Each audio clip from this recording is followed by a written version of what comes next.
একমাত্র তারেক রহমানের সরকার এই ৩ মাসে বাংলাদেশের মানুষের আমূল পরিবর্তন করে দিয়েছে।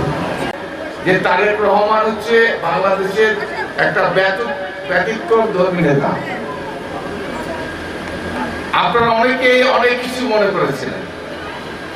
উনি গত ৩ মাসে তারেক রহমান সাহেব যে পদক্ষেপ নিয়েছেন, বাংলাদেশের স্বাধীনতার পরে অনেক সরকার আছে, অনেক সরকার গেছে, অনেক সরকার বিদায় নিয়েছে, কিন্তু একমাত্র তারেক রহমানের সরকার এই ৩ মাসে বাংলাদেশের মানুষের আমূল পরিবর্তন করে দিয়েছে।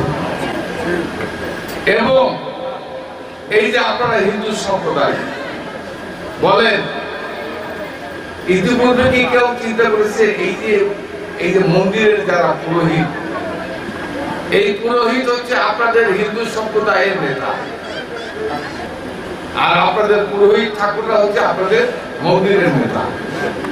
এদের ভাতা, এদের বেতন, এদের কষ্ট, এদের জন্য কেউ অতীতে চিন্তা করেনি। এই প্রথম তারেক রহমানের সরকার এই পুরোহিত ঠাকুরদের জন্য উনি বেতন, ভাতা, টাকা, সরকারি সম্মান তাদেরকে উনি ব্যবস্থা করেছেন।